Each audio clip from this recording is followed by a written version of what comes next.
안녕하세요. 우리 3장 15절 같이 한번 다시 읽읍시다. 시작. 내가 내 행위를 아노니 내가 차지도 아니하고 뜨겁지도 아니하도다. 내가 차든지 뜨겁든지 하기를 원하노라. 은혜로우신 아버지 하나님, 예배하기를 원합니다. 성령 하나님께서 우리와 함께하여 주옵소서. 또 요한계시록 말씀을 통해서 오늘 우리에게 필요한 주님의 말씀을 허락해 주시고, 우리가 성령님께서 하시는 이 말씀을 잘 듣고 삶 속에서 실천하며 살아갈 수 있도록 인도하여 주옵소서. 이 예배를 축복하시고 도와주옵소서. 예수님의 이름으로 기도합니다. 아멘. 세상에는 열심히 사는 사람과 적당히 사는 사람이 있죠. 이런 모습은 믿음의 세계에서도 얼마든지 나타날 수 있습니다. 어떤 사람은 하나님을 향한 열정으로 살지만 반면에 어떤 사람은 미지근하게 살죠. 그러나 주님께서는 오늘 우리에게 무엇을 원하십니까? 첫째, 죽게 된 것을 굳건하게 하라. 1절을 보십시오. 사대교회 사제에게 편지하라. 하나님의 7 영과 7 뼈를 가지시니가 이르시되 내가 내 행위를 아노니 네가 살았다 하는 이름을 가졌으나 죽은 자로다. 사대 동네에는 사이벨라라는 여신이 있었고 사람들은 그 신이 죽은 자도 살릴 수 있다고 믿었다는군요. 근데 우리 주님께서는 바로 그곳에 교회를 세우셨습니다. 그리고 그 교회를 향하여 예수님은 당신을 하나님의 7 영과 7 뼈를 가지신 분으로 소개했습니다.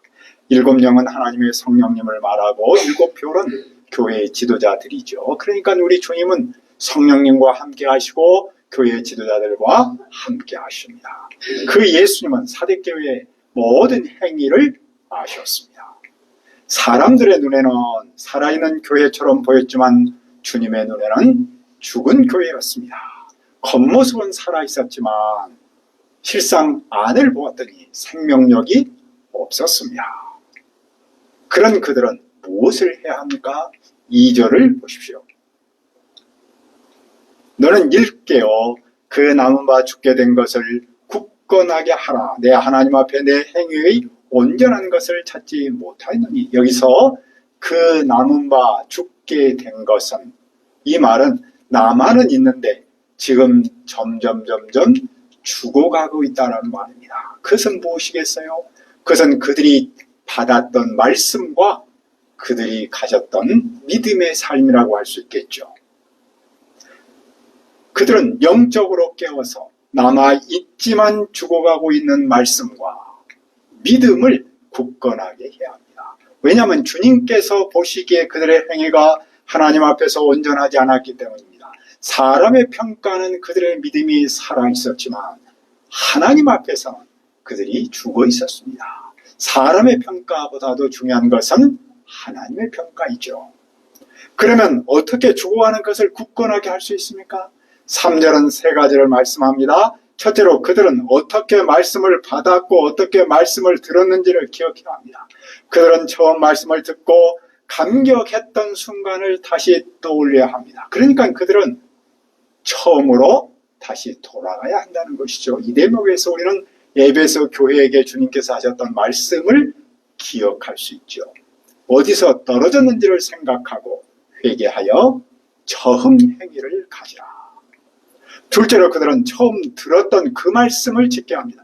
그들은 새로운 가르침이나 무슨 새로운 영적 체험을 하기 위해서 몸부림치라는 것이 아니죠. 그들은 처음 들었던 그 말씀을 붙들어야 합니다.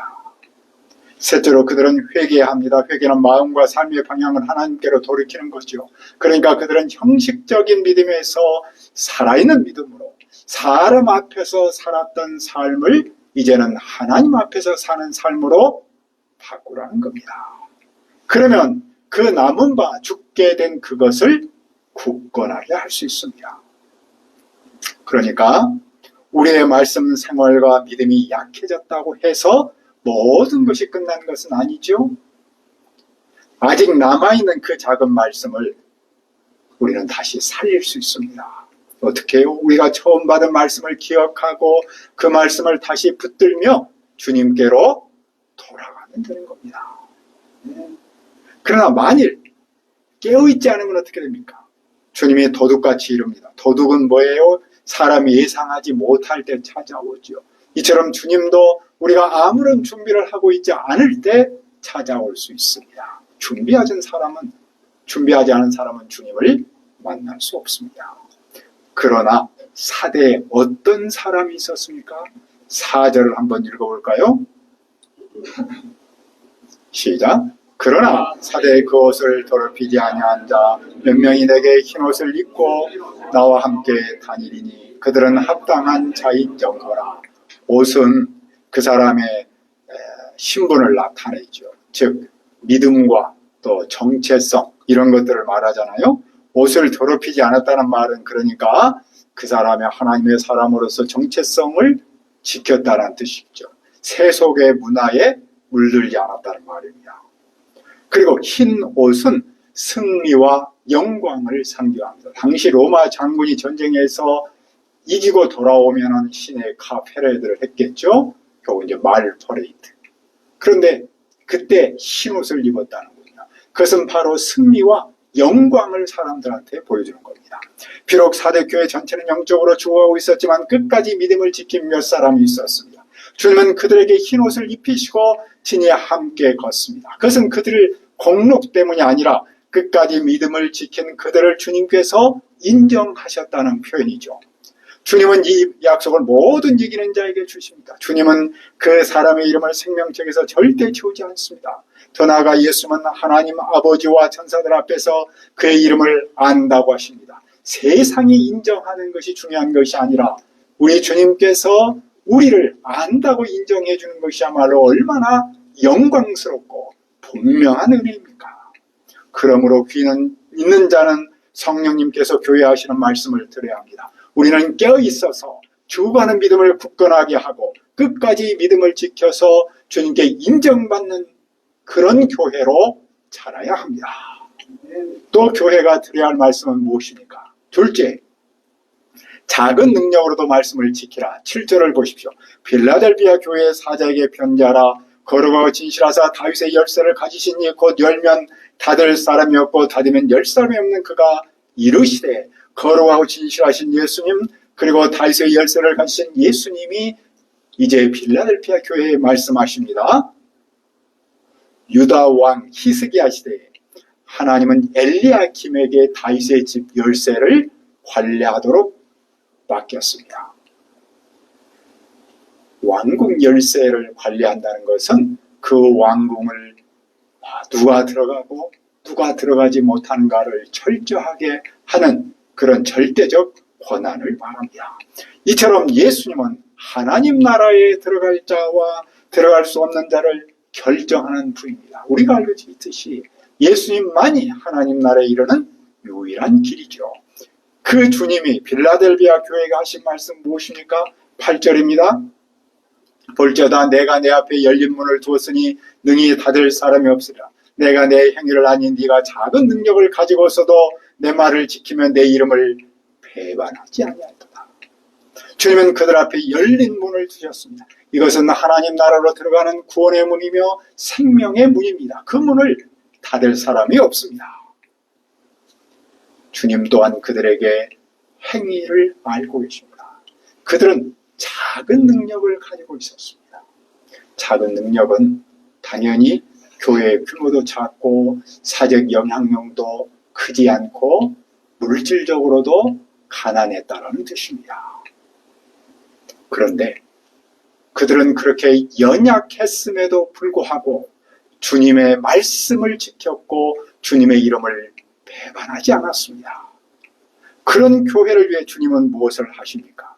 첫째로 사탄의 회당, 즉 자칭 유대인이 교회 앞에 와서 절하도록 하십니다. 유대인은 자기들의 하나님의 백성이라고 주장했지만 예수를 메시아로 인정하지 않아서 그들은 거짓말쟁이였습니다. 그리고 그들은 성도를 박해했습니다.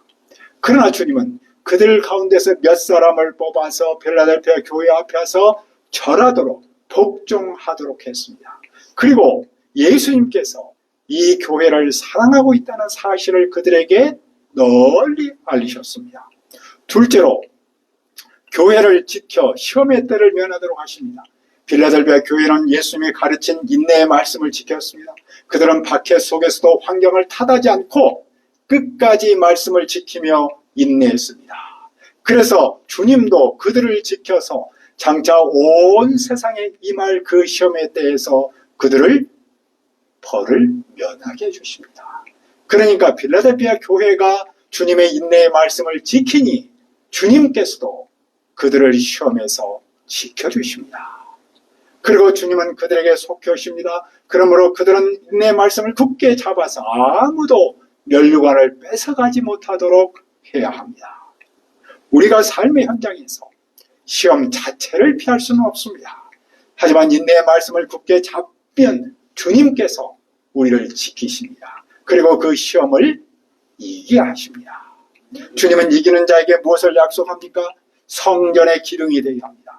물론 여기서 성전은 예루살렘 성전, 물리적 성전이 아니라 하나님의 성전, 영적인 하나님 나라를 가리킵니다. 그 하나님의 성전은 절대로 무너지지 않습니다. 그러므로 그 성전의 기둥도 절대로 무너지지 않습니다. 주님은 이기는 자를 영원히 흔들리지 않는 하나님의 성전의 그 기둥으로 세우십니다. 그러면 그는 절대로 다시 밖으로 나가지 않습니다. 이것은 당시 빌라델비아 동네를 근거로 하신 말씀입니다. 빌라델비아는 지진이 찾았다는군요. 그래서 지진이 일어나면 성 밖으로 도망쳐야 했습니다. 근데 이제 빌라델비아 교회는 그렇게 밖으로 도망칠 일이 없습니다. 가장 안전한 곳에서 주님께서 지켜주시기 때문입니다. 주님은 이 약속을 더욱 분명하게 하려고 세 가지 이름을 그 위에 기록하십니다. 첫째로 하나님의 이름을 기록합니다. 이 말은 그 사람이 영원히 하나님의 소유임을 뜻합니다. 둘째로 하나님의 성 곧 하늘에서 하나님께로부터 내려오는 새 예루살렘의 이름을 기록합니다. 이는 그 사람이 하나님 나라의 영원한 시민임을 나타냅니다. 셋째로 예수님의 새 이름을 기록합니다. 다시 오시는 주님의 이름은 새로운 분이시죠. 그 영광스러운 주님께 속한 사람이라는 표현입니다. 결국 이기는 자는 하나님께 속하고 하나님 나라에 속하고 예수 그리스도께 속한 사람으로 영원히 인정받습니다. 이 약속은 필라델피아 교회에 특별한 의미가 있습니다. 왜냐하면 그들은 유대인한테 쫓겨났습니다. 또한 로마로부터 박해를 받아서 계속해서 쫓기고 있습니다. 그런데 이제 그들은 그들의 시민권은 세상이 아닌 영원한 하나님 나라에 있습니다. 인내의 말씀을 지킨 그들에게 주님은 이렇게 약속하고 있습니다. 너희들이 세상에서는 쫓겨났을지라도 영원한 하나님의 집에서는 절대로 쫓겨나지 않는다. 그러므로 귀는 자는 성령님이 교회하시는 말씀을 들어야 합니다. 우리가 작은 능력일지라도 주님의 말씀을 지키고 그분의 이름을 배반하지 않으면 주님도 우리를 끝까지 지켜주십니다. 마지막으로 교회가 드려야 할 말씀은 무엇입니까? 셋째, 열심을 내라. 14절을 보십시오. 라오디아 교회의 사자에게 편지하라. 아멘이시오 충성되고 참된 증인이시오 하나님의 창조의 근본이시니가 이르시되. 라오디아계는 금융이 발달했고 또 무슨 검은 양모 산업이 발달했고 의학과 안약이 발달한 아주 부자 동네였다는군요. 그런 곳에 하나님은 교회를 세우셨습니다. 그 교회를 향하여 예수님은 아멘이시오 충성되고 참된 증인이시며 하나님의 창조의 근본이라고 소개합니다. 아멘은 진실하다라는 뜻이죠. 창조의 근본은 예수님께서 모든 창조의 근본 말 그대로 창조주 하나님이심을 증언합니다. 그 예수님은 라오디아 교회에게 무엇을 말씀하십니까? 우리 15절을 읽읍시다.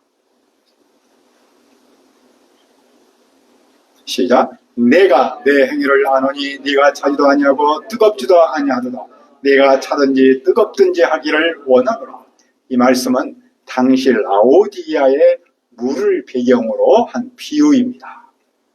그 근처에 있는 히에라폴리스라는 도시에는 온천수가 솟아나서 아주 물이 뜨겁게 흘렀고 그 옆에 골로새라는 동네는 시원한 냉수가 흘렀다는군요.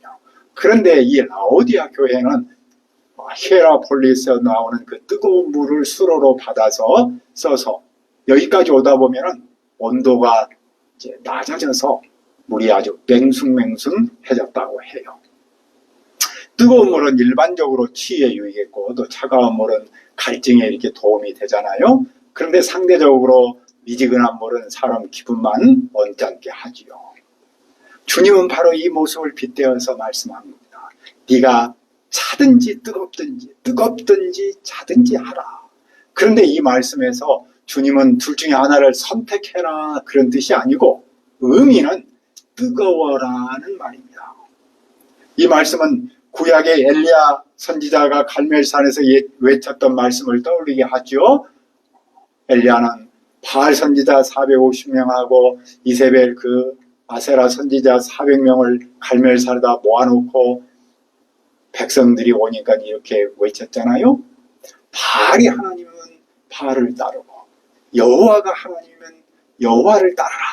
왜 너희들은 중간에서 이렇게 머뭇머뭇하느냐.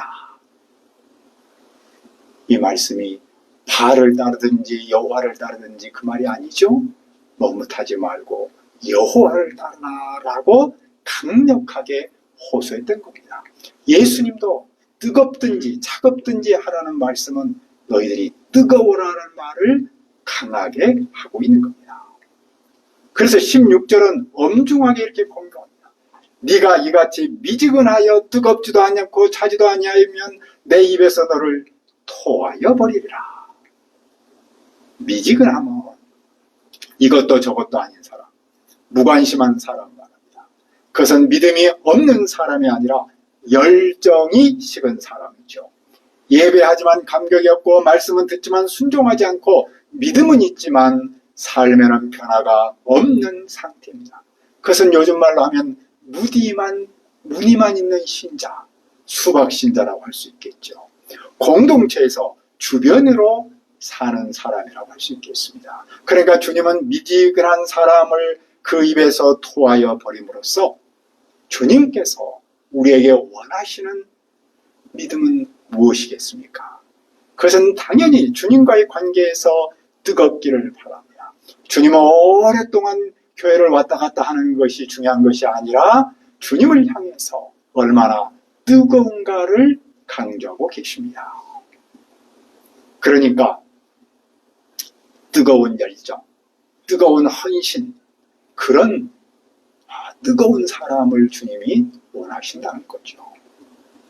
이 대목에서 그 유명한 설교자요 목자였던 스펄전이 이렇게 기도했다고 교회사에 내려오고 있습니다.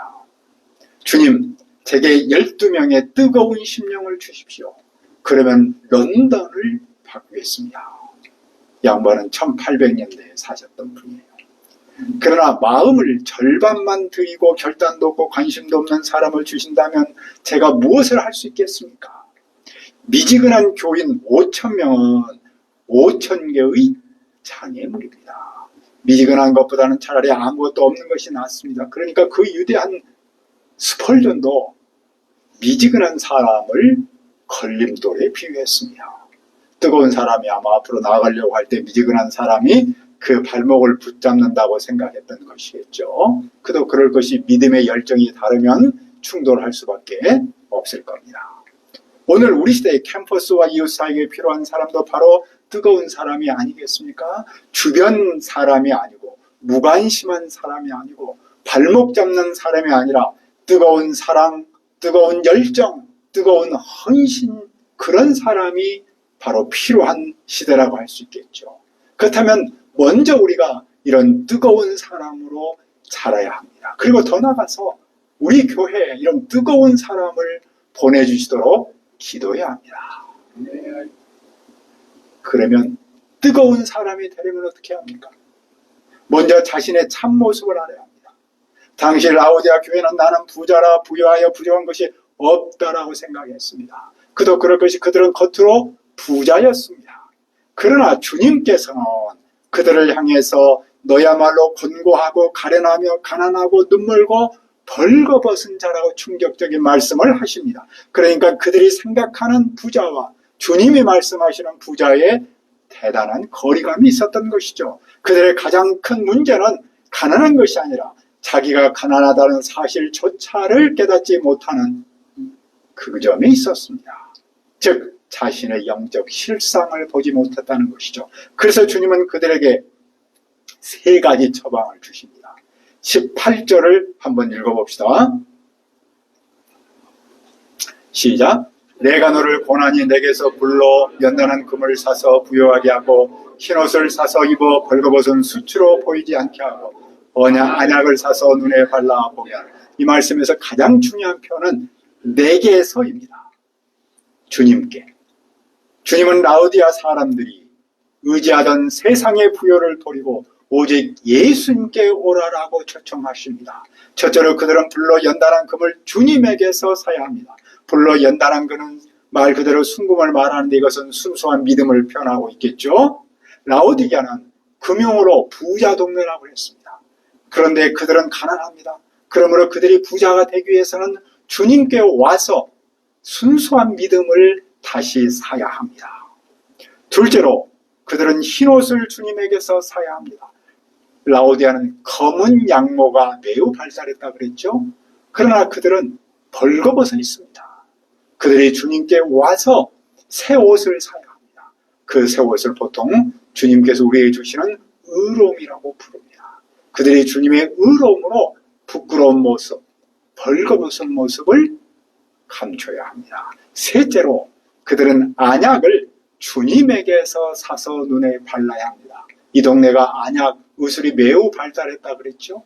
그런 그들이 눈이 멀었습니다. 역설이죠.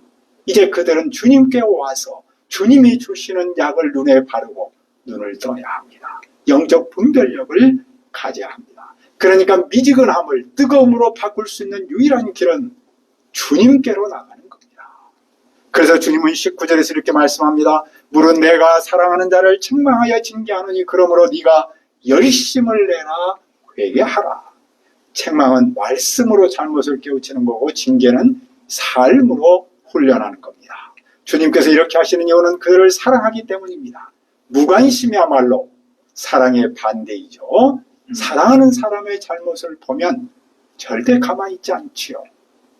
주님께서 책망하시는 목적은 무엇입니까? 열심을 내고 회개하도록 합니다. 라오디아 교회의 가장 큰 문제는 뜨겁지도 않고 차지도 않은 미지근함이었습니다. 그래서 주님은 열심을 내라고 하십니다. 열심은 순간적인 감정이나 일시적인 열정을 말하지 않습니다. 하나님을 향한 마음이 다시 살아나고 그분을 향해 삶의 방향을 온전히 돌이키는 것이죠. 이것이 바로 무엇입니까? 회개이죠. 회개는 마음과 삶을 바꾸는 겁니다. 세상을 향했던 마음을 하나님께로 바꾸는 것이죠. 하나님께로 바꾸면 미지근함이 뜨거움으로 바뀝니다. 우리가 열심을 내면 어떤 은혜를 누립니까? 볼지어다 내가 문 밖에 서서 두드리노니 누구든지 내 음성을 듣고 문을 열면 내가 그에게로 들어가 그와 더불어 먹고 그는 나와 더불어 먹으리라. 여기서 먹는다는 말은 끈끈한 사귐을 말합니다. 인격적 교제를 말합니다. 주님은 지금 필라델비아 교회 앞에서 노크하고 있습니다. 그래서 마음의 문을 열면 주님이 들어오십니다. 그러면 주님은 그와 함께 더불어 먹고 그는 주님과 더불어 먹습니다. 주님과 깊은 사랑의 교제, 인격적 교제를 나눕니다. 더 나아가 주님은 이기는 사람에게 주님 보좌에 함께 앉게 하십니다. 그것은 예수님이 이겨서 아버지의 보좌에 함께 앉는 모습과 같습니다. 그러니까 열심을 낸 사람은, 뜨거운 사람은 주님께서 당신의 의자 옆에 앉아서 당신의 나라를 통치할 수 있도록 인도하십니다. 그러므로 귀 있는 자는 성령님이 교회하시는 말씀을 들어야 합니다. 우리는 미지근함을 버리고 주님을 향한 뜨거운 사람으로 자라야 합니다. 오늘 우리는 세 가지 말씀을 들었습니다. 첫째는 죽어가는 믿음을 굳건하게 하는 것이고, 작은 능력으로라도 말씀을 지키고 미지근함을 버리고 뜨거운 사람이 되라는 겁니다. 성령님께서 우리에게 주시는 이 말씀을 들어서 우리가 뜨거운 사람으로 자라기를 기도합니다. 은혜로우신 아버지 하나님, 우리가 죽어가는 믿음을 굳건하게 하고 작은 능력으로도 말씀을 지키며 미지근함을 버리고 뜨거워지라는 성령님의 말씀을 듣고 뜨거워질 수 있도록 인도하여 주옵소서. 예수님의 이름으로 기도합니다. 아멘.